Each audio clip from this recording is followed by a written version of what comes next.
Parveen Babi is one of the goddesses who never has a day off. Well, at the moment I've got about 55 films signed. I'm working on about 15. Sounds a bit much, doesn't it? এক যে ছিলেন নায়িকা, শুধু নায়িকা নন, superstar. গোটা দেশকে নিজের গ্ল্যামারের ধাঁধায় ধাঁধিয়ে রেখেছিলেন। আবার সেই তিনি অদ্ভুতভাবে ফিল্মফেয়ার ম্যাগাজিনকে দেওয়া ইন্টারভিউতে নিজের কো অ্যাক্টরের বিরুদ্ধে আনলেন এক অদ্ভুত অভিযোগ। দারুণ স্ক্যান্ডাল তৈরি হলো। তার কারণ সেই অভিনেতাও যেমন তেমন অভিনেতা নয়। He is also a blockbuster mega superstar. কার কথা বলছি বলুন তো? দাঁড়ান, তার আগে বলি নায়িকার দোষারোপ কী ছিল। তিনি বলেছিলেন যে এই অভিনেতা নাকি একজন ইন্টারন্যাশনাল গ্যাংস্টার। তিনি বলেন যে এই অভিনেতা তার জীবন শেষ করে দিতে চায়। তার ভাড়া করা গুন্ডা নাকি তাকে কিডন্যাপ করে নিয়ে চলে গিয়েছিল একটি জনমানব শূন্য দ্বীপে। সেখানে তাকে আটক করে রাখা হয় বেশ কিছুদিন। শুধু তাই নয়, নায়িকার ওপরে নাকি সার্জারি করে তার কানের নিচে একটা ছোট্ট ট্রান্সমিটার বসিয়ে দেওয়া হয়েছে। শুধু এই ইন্টারভিউ দিয়ে তিনি থেমে যাননি, তার সাথে উনি কোর্টে মামলা দায়ের করেন। 1989 সালে এই কেস দায়ের করা হয়। আর এই মেগা স্টারের নাম অমিতাভ বচ্চন আর নায়িকার নাম পারভিন বাবি। She was one of the top stars. She came on Time magazine cover page. और इंडस्ट्री से उसको क्या चाहिए था? इंडस्ट्री में everybody used to like her. When you are on the Time magazine, that means Time has approved you to be on the cover page. Sort of, she was, I think, unapologetic about her sexuality, about how sensuous she was, and that was new. Parveen ने मुझसे कहा था कि जब वो अपने कुछ रिश्तों से जुड़ी थी तब उनके साथ में बदसलूकी की गई थी, और उनमें से एक जो विविडली मुझे याद है, वो एक शख्स थे जो सेक्सुअली ह्यूमिलिएट करते थे।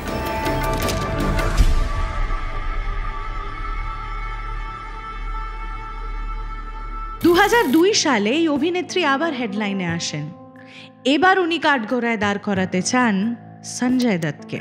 স্পেশাল আদালতে একটি 33 পাতার এফিডেভিট জমা করেন পারভিন বাবি। বলেন তার কাছে এভিডেন্সেস আছে যে 1993 সালের মুম্বাই ব্লাস্টের সঙ্গে যুক্ত রয়েছে যেই নাম, তাদের মধ্যে একজন হলেন সঞ্জয় দত্ত।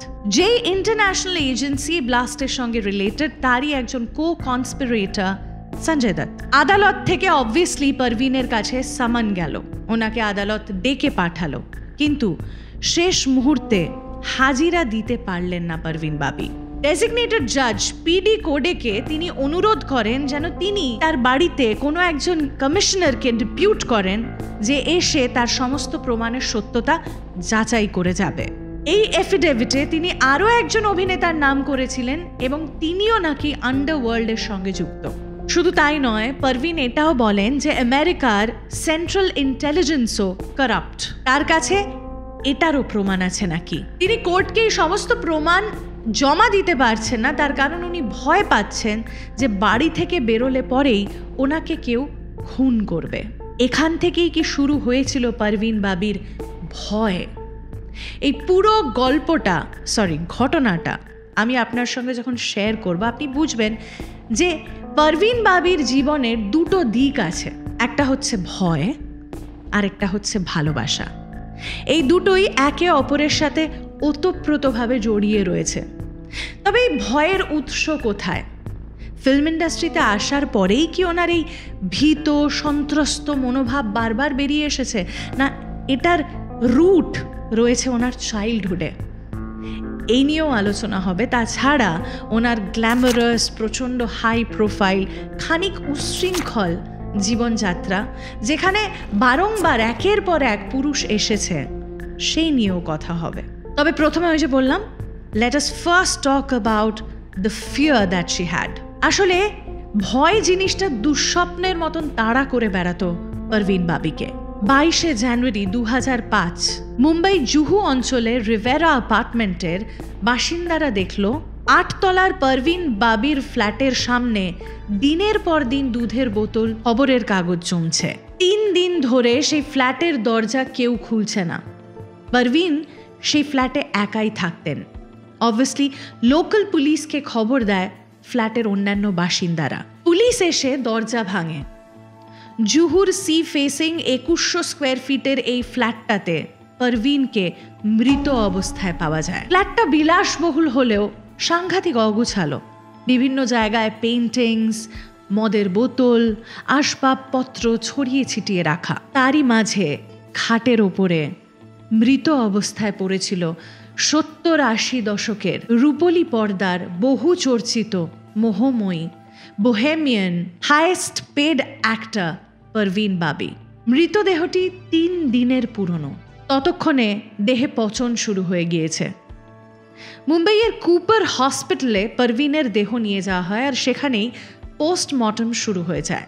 সারা জীবন এই একটাই আতঙ্কে ভুগতেন পারভিন। কেউ নাকি তার জীবন শেষ করে দিতে চায়, আর শেষমেশ সত্যি তার জীবন এভাবে অকালে শেষ হয়ে যায়। গ্যাংস্টার, মাফিয়া, আন্ডারওয়ার্ল্ড নাকি নিজের পরিচিত আত্মীয় স্বজন, কে ছিল পারভিনের শত্রু? 3 দিন পরে কিভাবে ওনার মৃত্যু প্রকাশ্যে এলো? এত দিন ধরে কেউ কি খোঁজ নেওয়ার ছিল না? কি করছিলেন পারভিন? কার সাথে ছিলেন এতদিন? আসলে গ্ল্যামার ইন্ডাস্ট্রি থেকে অনেক দিন আগেই পারভিন নিজেকে একদম সরিয়ে নিয়েছিলেন আত্মীয় স্বজন, বন্ধু বান্ধব সকলের থেকে। নিজের ফ্ল্যাট থেকে খুব একটা বেরোতেন না। ওনার ফ্ল্যাটে খুব একটা কাউকে আসতেও দেখতো না অন্যান্য ফ্ল্যাটের বাসিন্দারা। কেন নিয়েছিলেন স্বেচ্ছায় নির্বাসন? পারভিন নামের মানে এক মুঠো তারা। সত্যি নক্ষত্রের মতন উজ্জ্বল ছিল পারভিনের পার্সোনালিটি। টানা 10 বছর বলিউড ইন্ডাস্ট্রি রুল করেছিলেন এই অভিনেত্রী। তাহলে কি এমন হলো যে স্বেচ্ছায় নিজেকে সমস্তটা থেকে সরিয়ে নিলেন, গুটিয়ে নিলেন নিজের ক্যারিয়ার? সত্যি কি নিজে বেছে নিয়েছিলেন এই পথ, নাকি সেই দিকে ঠেলে দেওয়া হয়েছিল তাকে? এই প্রশ্নের উত্তরই হয়তো আমরা ইভেন্চুয়ালি ডিসকভার করব। এই পারভিন বাবি, মাইন্ড ইউ, বলিউডের প্রথম নায়িকা যার ছবি বিখ্যাত টাইম ম্যাগাজিনের কভার পেজে ফিচার্ড হয়েছিল। পেয়েছিলেন উনি ইন্টারন্যাশনাল ফেম। বলিউডে তখন অভিনেত্রীদের একটা স্টিরিওটিপিক্যাল ইমেজ ছিল, যেটা আর কি বলা হয় সুন্দর সুশীল নারী, ভারতীয় নারী। পারভিন বাবি এই স্টিরিওটিপিক্যাল ইমেজ ভেঙে চুড়ে স্বতন্ত্রভাবে নিজের একটা জায়গা তৈরি করেছিলেন বলিউডে। তিনি ছিলেন একজন ট্রেন্ড সেটার, রিবেলিয়াস রুল ব্রেকার। তা কিভাবে শুরু হয়েছিল পারভিন বাবির জার্নি এই ইন্ডাস্ট্রিতে? 1973 সালে পরিচালক B.R. ইশারার সাথে ওনার প্রথম ছবি, এবং সেই ছবি দিয়েই হাতে খড়ি বলিউড ইন্ডাস্ট্রিতে। B.R. ইশারা দেখেছিলেন যে মিনি স্কার্ট পরে, ঠোঁটে একটি চারমিনার গুঁজে 20-21 বছর বয়সী একটি মেয়ে ঘুরে বেড়াচ্ছে তার আহমেদাবাদের ফিল্ম সেটে। অদ্ভুত একটা মুখ, প্রাচ্য এবং পাশ্চাত্যের অদ্ভুত সংমিশ্রণ। তবে ইশারার জহুরির চোখ। ওনার ফটোগ্রাফারকে ডেকে উনি বলেন যে কয়েকটা ছবি তুলতে পারভিন বাবির। ফটোগ্রাফার পারভিন বাবির থেকে পারমিশন নিয়ে কয়েকটা ছবি তুলে ফেলে। তখন সেন্ট জেভিয়ার্সে ইংরেজি অনার্স নিয়ে পড়াশোনা করছে পারভিন। তখন থেকেই আবার সে টুকটাক করে মডেলিং করাও শুরু করে দিয়েছে। বাবা মায়ের একমাত্র সন্তান পারভিন বাবি ছোটবেলা থেকেই বেশ স্বাধীনচেতা একজন মহিলা। B.R. ইশারা তাকে সিনেমায় অভিনয় করার প্রস্তাব দেয়। পারভিনকে ডেকে সে জানায় যে তিনি যেই চরিত্রটার জন্য পারভিনকে কনসিডার করছে সেটা একটি অবিবাহিত মায়ের চরিত্র। একজন 21 বছরের নবাগতা অভিনেত্রী তাকে জানায় যে যদি চিত্রনাট্য পড়ে তার ভালো লাগে তাহলে সে মায়ের ভূমিকায় অভিনয় করতে পিছপা হবে না। এতটাই কনফিডেন্ট ছিল এই মেয়েটি। চরিত্র, ছবির নাম ছিল চরিত্র, আর এই ছবিটি সুপারহিট না হলেও সুপারহিট হয়ে যায় রাতারাতি পারভিন বাবি। পারভিনের মৃত্যুর পরে B.R. ইশারাকে একটি ইন্টারভিউতে জিজ্ঞাসা করা হয় যে পারভিনের এই কেয়ারফ্রি অ্যাটিটিউড, বোহেমিয়ান নেচারের ব্যাপারে উনি কি বলতে চান। পরিচালক বলেন যে উনি পারভিনকে বোহেমিয়ান অ্যাটিটিউডের জন্য চেনেন না, চেনেন ওনার হার্ড ওয়ার্কের জন্য, ওয়ার্ক এথিক্সের জন্য। তবে পারভিনের অ্যাকচুয়াল উড়ান শুরু হয়েছিল অমিতাভ বচ্চনের নায়িকা হিসেবে in this massively popular film Deewaar. 1974 সালে অমিতাভ আর পারভিনের এই জুটিকে সাংঘাতিক পছন্দ করে ফেলে দর্শক। দীবারের আনঅর্থোডক্স অনিতাকে দেখে তাক লেগে যায় সবার। এই নো স্ট্রিংস অ্যাটাচড একজন নায়িকা যে নায়কের সাথে প্রেম চালিয়ে যেতে পারে, এটা কিন্তু প্রথম ভারতীয় অডিয়েন্সকে দেখিয়েছিল অনিতা অর্থাৎ পারভিন বাবি। তারপরে আর পিছনে ফিরে তাকাতে হয়নি পারভিন বাবিকে। একই সময় প্রায় 50টা ছবির অফার চলে আসে তার হাতে। একজন রিপোর্টার বলেছিল, quote, Parveen Babi is a goddess who doesn't have a day off, unquote. পারভিনের ডেট পাওয়ার জন্য হন্যে হয়ে যায় নির্দেশক প্রযোজকেরা। আসলে স্বল্প পোশাকে স্বাচ্ছন্দ্য, ঠোঁটে হালকা সিগারেট নিয়ে, মদের গ্লাস হাতে নিয়ে ঘুরে বেড়ানো এই নায়িকাকে আগে ভারতীয় সিনেমা দেখেনি, প্রেমে পড়ে গেছে সবাই। কিন্তু এটা তো পর্দার ইমেজ, পর্দার বাইরে বাই নেচার কেমন ছিল পারভিন বাবি? 5 ফুট 7 ইঞ্চির উচ্চতা, মার্বেল গ্লাসের মতন গায়ের রং, বড় টানা টানা চোখ, নেশা লাগানো চোখের চাউনি, 1 পিঠ কালো চুল আর গ্লাস ফিগার, এই সব কিছু তার ওপরের খোলস, নাকি ভেতর থেকেও ঠিক এমনটাই ছিলেন? Was it all about her looks or there was something more to Parvin বাবি? ব্যক্তিগত জীবনে পারভিন কেমন ছিল এক্স্যাক্টলি, আমার মনে হয় সেটা ওনার প্রেমিকরাই সব থেকে ভালো বলতে পারবে। পারভিনের জীবনে সব থেকে চর্চিত প্রেমিক ছিলেন মহেশ ভাট। তিনি 2012 সালে পারভিনের স্মৃতিচারণা করতে গিয়ে বলেছিলেন যে পারভিন খুব সাধারণ একটি মেয়ে ছিল। সে অন্যান্য 5টা মেয়ের মতনই একটা ঘর চাইতো, ভালোবাসার একটা মানুষ চাইতো, যার জন্য সে একটু রান্না বান্না করে তাকে খাওয়াবে। শান্ত জীবন চাইতো পারভিন, হইচই ভোগের জীবন নয়। ইন ওয়ান ওয়ার্ড, খুবই স্বাভাবিক একটি মেয়ে ছিল পারভিন বাবি। অথচ পারভিনকে তখন পোর্ট্রে করা হচ্ছে অ্যাজ দ্য সেক্স কিটেন, সিডাক্ট্রেস, সালট্রি অভিনেত্রী। আবার অন্যদিকে পারভিনের আরেক প্রেমিক কবির বেদি বলেছিলেন, coat, she was a conservative Gujarati girl who believed in sexual fidelity, অর্থাৎ খুব মিডল ক্লাস মানসিকতার একজন গুজরাতি মহিলা ছিল পারভিন, যিনি বিশ্বাস করতেন শারীরিক সম্পর্ক শুধুমাত্র একটি মানুষের সাথেই হওয়া উচিত। তার মানে একটা মানুষের ইমেজ আর একটা মানুষ ভেতর থেকে আলাদা হতেও পারে। গ্ল্যাম ডল পারভিনের সাহিত্য চর্চা, থিয়েটার নিয়ে জ্ঞান, পড়াশোনা মুগ্ধ করেছিল অমল পালেকরকে। অবশ্য এই পারভিনকে কেউ মনে রাখেনি, মনে রেখেছে দি কন্ট্রোভার্সিয়াল ফিগার যার মাল্টিপল অ্যাফেয়ার্স ছিল, যে প্রচণ্ড কেয়ারফ্রি একটা লাইফস্টাইল লিড করত, সেই পারভিন বাবিকে। বিশেষ করে তার বিবাহিত পুরুষের সাথে সম্পর্ক রাখার প্রবণতা নিয়ে তখনও প্রচুর ম্যাগাজিনে লেখা হতো। ইন্ডাস্ট্রিতে যদিও পারভিন আর অমিতাভ বচ্চনের সম্পর্ক নিয়ে একটি গুজব শোনা গিয়েছিল, তবে সেটা কিন্তু বেশি দিন টেকেনি। পারভিনের প্রথম অফিশিয়াল অ্যাফেয়ার ড্যানি ডেংজোম্পা, একটি সিকিমিজ ছেলে যিনি প্রচণ্ড হ্যান্ডসাম, গুড লুকিং, চার্মিং, এবং তার সাথেই 4 বছর লিভ ইন সম্পর্কে ছিল পারভিন বাবি। সেই সময় লিভ ইন সম্পর্কে থাকার সিদ্ধান্ত নেওয়া কতটা বড় একটি পদক্ষেপ সেটা নিশ্চয়ই বুঝতে অসুবিধা হচ্ছে না। সো ড্যানি ডেংজোম্পার সঙ্গে 4 বছর সম্পর্কে থাকার পরে এটাতেও ভাঙন ধরে। সেটার আবার আশ্চর্য একটা কারণও রয়েছে, কারণ ড্যানির সাথে অমিতাভের বন্ধুত্ব বা ঘনিষ্ঠতা। পারভিন বাবি ড্যানিকে সরাসরি অমিতাভের সঙ্গে বন্ধুত্ব ভাঙতে অনুরোধ করে, আর ড্যানি সেটা করতে রাজি হয় না। এটা নিয়ে শুরু হয় বচসা, আর যেরকম প্যাশনেটলি ভালোবাসতেও পারতেন পারভিন, ঠিক সেরকম ভাবেই প্রচণ্ড রাগও ছিল তার। তবে এই 4 বছরের লম্বা সম্পর্কটা ভুলতে পারভিনের খানিকটা সময় তো লেগেই ছিল। অনেকদিনই ড্যানি নিজের ফ্ল্যাটে ফেরত এসে দেখতেন পারভিন তারই বেডরুমে বসে ভিসিআরে ছবি দেখে চলেছে। ড্যানি আপত্তি করতেন, বলতেন যে তার নতুন গার্লফ্রেন্ড কিম কি ভাববে, কিন্তু পারভিন বলতো ব্রেকআপের পরে বন্ধুত্ব রাখতে কি অসুবিধা আছে। প্রাক্তন প্রেমিকার এই ব্যবহার খুব একটা আশ্চর্য লাগতো না ড্যানির।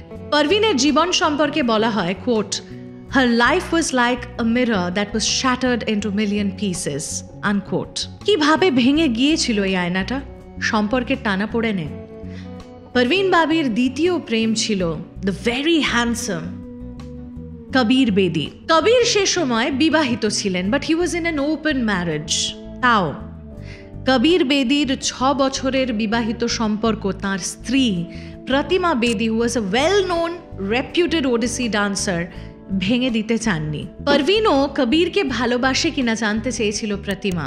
স্টোরিজ আই মাস্ট টেল, এখানে কবির বেদি লিখেছেন যে yes I said gruffly wanting to cry. 1977 সালে তাদের ডিভোর্স হয়ে যায়। নিজের প্রমিসিং ক্যারিয়ার ছেড়ে নিজের প্রেম কবির বেদির সাথে বিদেশে চলে যায় বলিউডের ডার্লিং পারভিন বাবি। কিন্তু কেন ক্যারিয়ারের শিখরে গিয়ে সব কিছু ছেড়ে ছুড়ে বিদেশে চলে গিয়েছিলেন পারভিন বাবি? যেই ফিল্মের জগতে রানওয়ে সাকসেস পেয়েছিলেন পারভিন বাবি, সেই সাফল্যই তাকে অনেক সময় সাফোকেট করে ফেলতো। অনেকটা বাথরুমে শাওয়ারের তলায় এক টানা দাঁড়িয়ে থাকার মতন। নিঃশ্বাস নিতে মাঝে সাঝে কষ্ট হয়, তাই না? সাফল্য অ্যাকচুয়ালি সবাই হ্যান্ডেল করতে পারে না, অনেক সময় সেটা থেকে পালিয়ে বাঁচতে চায়।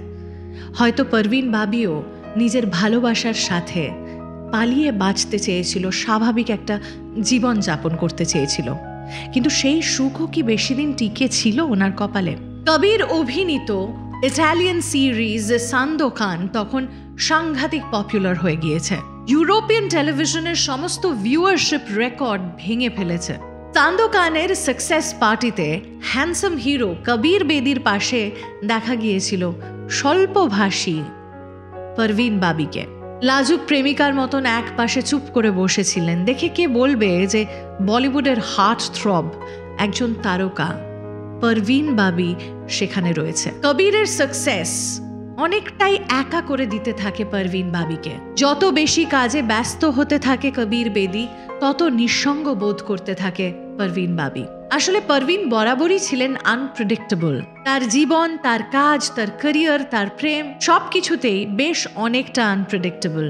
তাই নিজের প্রেম কবির বেদিকে আঁকড়ে বেঁচে থাকার যে ইচ্ছে, তা 2 বছরেই প্রায় ফুরিয়ে যায়। প্রচণ্ড মতানৈক্য, অশান্তি শুরু হয় দুজনের মধ্যে। আর তারপরে একদিন হঠাৎ করে পারভিন বাবি কবিরকে ফেলে নিজের দেশে ফেরত চলে আসে।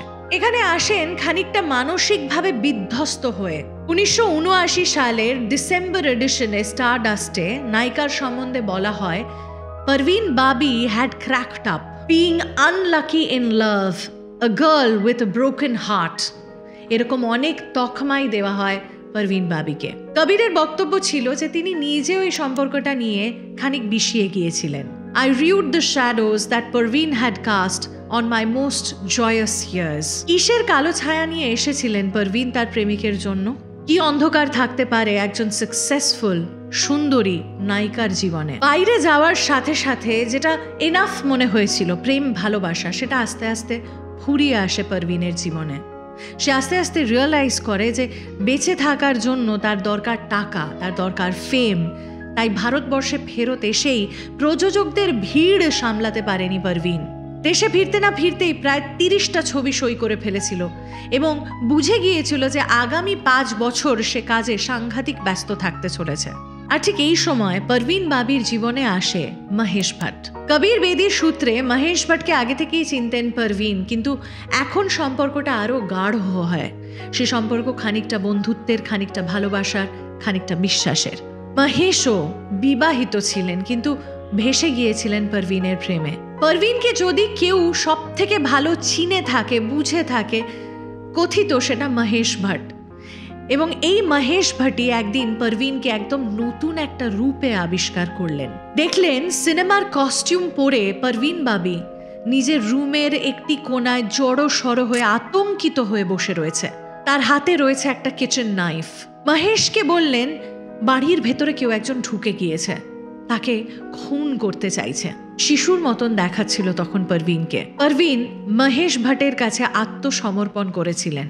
পারভিনের যেই ভয়টাকে তার অন্যান্য প্রেমিকেরা মানে ড্যানি, কবির বেদি বুঝতে পারেননি, বা বুঝলেও হয়তো এড়িয়ে যেতে চেয়েছেন, মহেশ ভাট সেটা পারভিনের সাথে আপন করে নিয়েছিল। ভয়টা আসলে একটা অসুখ, নাম paranoid schizophrenia. Actually acute paranoid স্কিজোফ্রেনিয়ার পেশেন্ট ছিলেন পারভিন বাবি।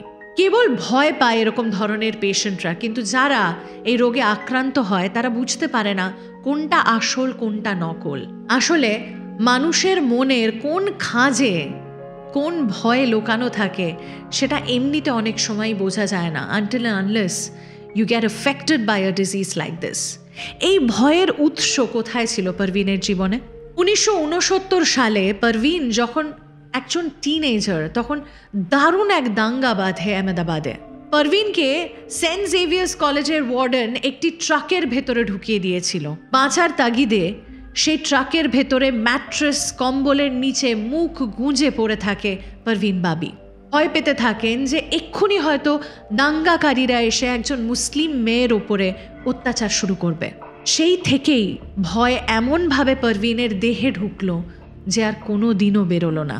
প্রথম দিকে পারভিনের অসুখটার সম্বন্ধে জানতেন শুধুমাত্র তার কাছের লোকেরা। ট্রিটমেন্ট শুরু হয়, তবে এই রোগটা এমনই যে ভয়ের চোটে ওষুধও খেতে পারতেন না তিনি। যদি তাতে বিষ মেশানো থাকে, অনেক সময় মহেশ ভাট পারভিনকে ওষুধ খাওয়ানোর জন্য নিজে ওষুধ খেয়ে দেখাতেন। এই সময় ফিলোসফার গুরু ইউজি কৃষ্ণমূর্তির কাছে নিয়ে যেতে শুরু করেন মহেশ পারভিন বাবিকে। সারা পৃথিবী জুড়ে ইউজি কৃষ্ণমূর্তির অনেক স্টুডেন্টস এবং কোথাও একটা গিয়ে পারভিনও মনে করেছিল যে ইউজি কৃষ্ণমূর্তির গাইডেন্সে, ওনার আধ্যাত্মিকতায় সুস্থ হয়ে উঠবে পারভিন। আস্তে আস্তে একটু সুস্থতার দিকে যাচ্ছিলেনও বটে। ব্যাঙ্গালোরের আশ্রমে অনেক সময় পারভিন আর মহেশ ভাট একসাথে গিয়ে সময় কাটাতেন। ঠিক এই সময় মহেশকে বিয়ে করতে চেয়েছিলেন পারভিন বাবি। তখন পারভিন বাবি সুপারস্টার, মহেশ ভাট শুধুমাত্র একজন নিউকামার ডিরেক্টর। ডেসপারেটলি আঁকড়ে ধরতে চেয়েছিলেন মহেশ ভাটকে, কিন্তু মহেশ তখন রাজি হননি। স্টেবল রিলেশনশিপস সিকিউরিটি দেয়, পারভিন বাবি সেক্ষেত্রে সত্যিই আনলাকি। তার জীবনে পুরুষেরা তাকে সিকিউরিটি দেয়নি, ভালোবাসা হয়তো বা দিয়েছিল। 1981 সালে ভয়ঙ্কর একটি ঘটনা ঘটে। শান ছবি শুটিংয়ের সময় সবার সামনে প্রকাশ্যে তার এই রোগটা চলে আসে। There was a demon inside her head and that demon got loose in front of everybody. সেটাই প্যানিক অ্যাটাক হতে শুরু করে পারভিনের। একজন প্যারানয়েড স্কিজোফ্রেনিয়ার পেশেন্ট প্যানিক অ্যাটাক হলে কেমন ফিল করতে পারে? কনফেশনস অফ পারভিন বাবিতে উনি বলেছিলেন, সেদিন আমি মেকআপ রুমে বসেছিলাম, হঠাৎ মনে হলো আমার ত্বক তার সমস্ত ঔজ্জ্বল্য হারিয়ে ফেলেছে। আমার ফাউন্ডেশনটা মুখের ওপর কালো হয়ে যাচ্ছে। ভয়ঙ্কর একটা ভয় পেতে শুরু করলাম। পেটের ভিতর কি যেন একটা হচ্ছিল, যেন একটা দুঃস্বপ্নের শুরু। 2 দিন ভয়টাকে কমানোর চেষ্টা করেছিল পারভিন। কাজের ব্যস্ততায় ভোলার চেষ্টা করেছিল, কিন্তু শেষমেশ সেটা করে উঠতে পারেনি।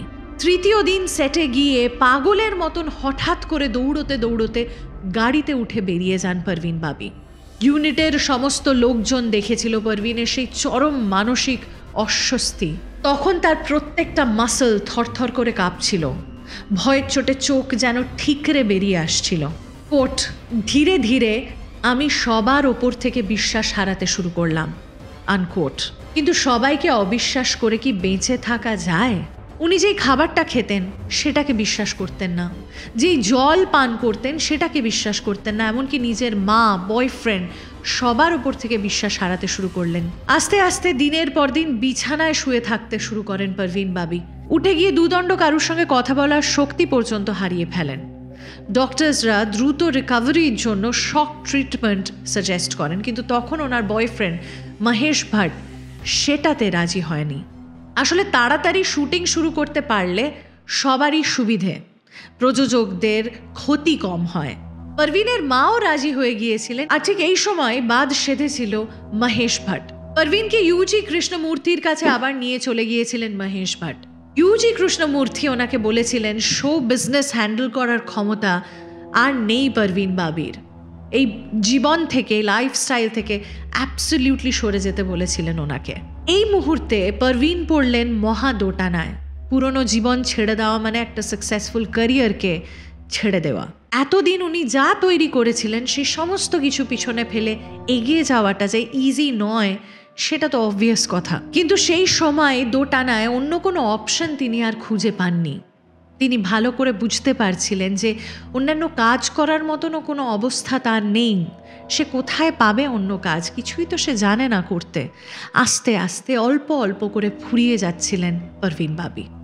একটা জায়গায় উনি বলেছিলেন, কোট, আরেকটা চিন্তাও আমাকে ছিঁড়ে খেত, কি হবে আমার প্রডিউসার আর তার ফিল্মগুলোর। আর্থিকভাবে তাদের কোনো ক্ষতি হোক সেটা আমি চাইনি, কিন্তু সেই সময়ে আমার ফিল্মি ক্যারিয়ার একইভাবে সামলাতে গেলে আমি হয়তো পাগল হয়ে যেতাম। কি করা উচিত ছিল আমার? কেরিয়ার কন্টিনিউ করা নাকি নিজেকে বাঁচানোর জন্য সব কিছু ছেড়ে দেওয়া?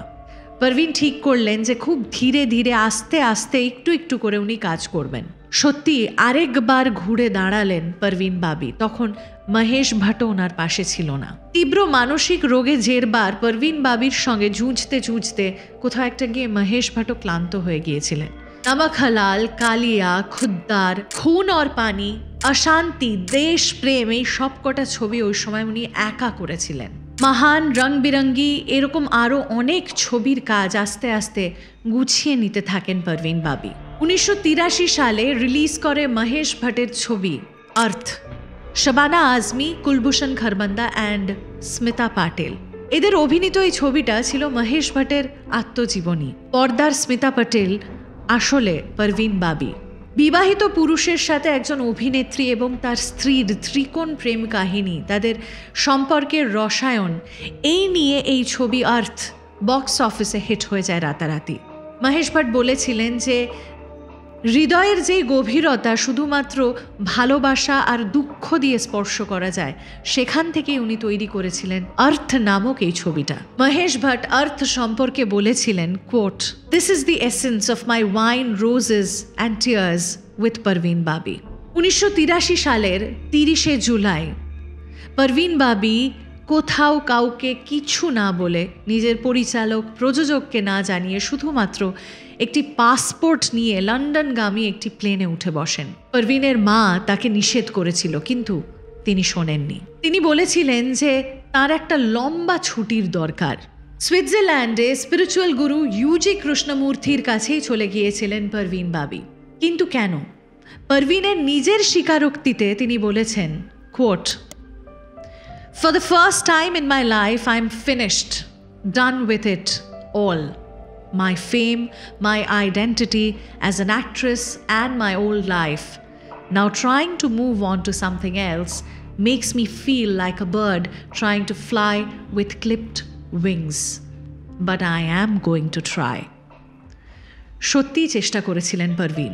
ইন্টেরিয়র ডিজাইনিং এর কোর্স করেছিলেন, আমেরিকান সিটিজেনশিপ নিয়েছিলেন। যেই সমস্ত ছবিগুলো অর্ধেক ফেলে রেখে চলে গিয়েছিলেন, সেগুলো শেষ করার জন্য মাঝে মাঝে দেশে ফেরত আসতেন ঠিকই, কিন্তু তখন মেন্টাল ইলনেসকে সমাজে, ইন্ডাস্ট্রিতে, সর্বত্র একটা ট্যাবু হিসেবে দেখা হয়। আর ততদিনে পারভিন বাবির গায়ে মানসিক ভারসাম্যহীন এই তকমা লেগে গিয়েছে।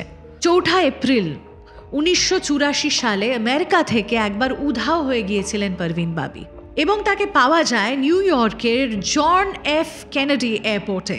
ওখানকার অফিসার্সরা যখন ওনার কাছে কাগজপত্র, জরুরি ডকুমেন্টস দেখতে চান, সেটাও প্রোভাইড করতে পারেননি পারভিন বাবি। শুধু তাই নয়, পারভিন সেই সময় আশ্চর্য হয়েছিলেন যে ওনাকে কেউ চিনতে পারছে না। মাত্র 1 বছরের মধ্যেই সবাই তাকে ভুলে গিয়েছিল। অফিসারদের সঙ্গে ঝামেলা করে বসেন পারভিন, আর তারাও তার হাতে হাতকড়া পরিয়ে মেন্টাল অ্যাসাইলামে পাঠিয়ে দেয়।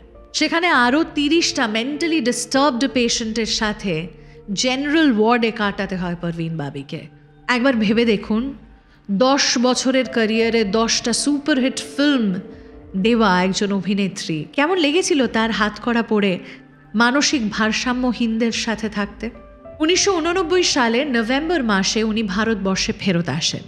তার বহুদিনের সেক্রেটারি বেদ শর্মা ওনাকে রিসিভ করতে যান এয়ারপোর্টে। তিনি দেখলেন হাতে সোডার বটল নিয়ে, চোখে মোটা ফ্রেমের চশমা পরে দাঁড়িয়ে রয়েছেন একজন মোটা সোটা ভদ্রমহিলা। চুল উস্কো খুস্কো, নিজের যত্ন সঠিকভাবে নেননি।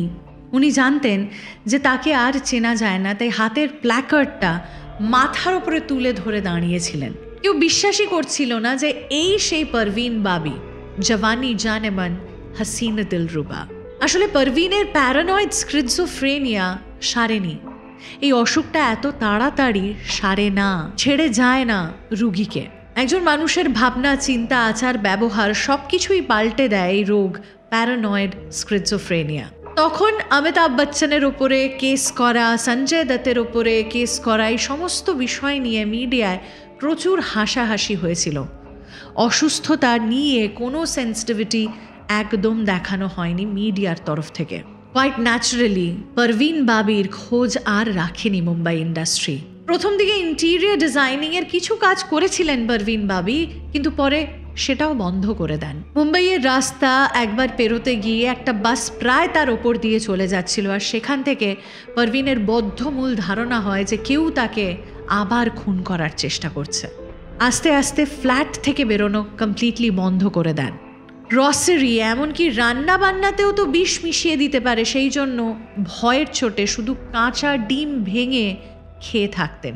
গ্রসারি দরজার গোড়ায় রেখে বেল বাজিয়ে চলে যেতে বলা হয়েছিল গ্রোসারি ডেলিভারি বয়কে। Myth and madness of Parveen বাবিতে তার সেক্রেটারি বেদ শর্মার ছেলে ললিত শর্মা বলেছে, ললিত ফ্ল্যাটে গেলেও পারভিন একটা টেপ রেকর্ডার নিয়ে বসতো, যা কথাবার্তা হতো সমস্তটা রেকর্ড করে রাখত। নিজের 50তম জন্মদিনে পারভিন নেমন্তন্ন করেছিল ললিত শর্মাকে। তখনও তিনি হাঁটতে পারছিলেন না, হুইল চেয়ারে করেই ঘুরতেন, আর ওটাই ছিল ওনার জীবনের শেষ বার্থডে সেলিব্রেশন। পারভিনের সাথে সম্পর্কে থাকার পরে ড্যানি, কবির, মহেশ ভাট সবাই আবার বিয়ে করেছিলেন, সংসার করেছিলেন। শুধু পারভিনই একা রয়ে গিয়েছিল। জীবনে যেভাবে একা থেকে গিয়েছিলেন, ঠিক সেভাবে মৃত্যুতেও একাই ছিলেন পারভিন বাবি। তার হুইল চেয়ারটা বিছানার পাশে পড়েছিল, গ্যাংগ্রিন হয়ে গিয়েছিল পারভিনের বা পায়ে। এছাড়া তার অস্টিওপোরোসিস, ব্লাড সুগার, এই সমস্ত অসুস্থতা ছিল। পোস্টমর্টম অনুযায়ী পারভিন বাবির পাকস্থলীতে 3 থেকে 4 দিন কোনো খাবার যায়নি। তবে ফাউল প্লের সম্ভাবনাকে উড়িয়ে দিয়ে মাল্টি অর্গান ফেলিয়ারকেই চিহ্নিত করা হয় as the reason of her death. কিন্তু কেন খাননি পারভিন বাবি? নিজের বলতে কি কেউ ছিল না তার? কেউ কি বলারও ছিল না খাবার খাওয়ার কথা?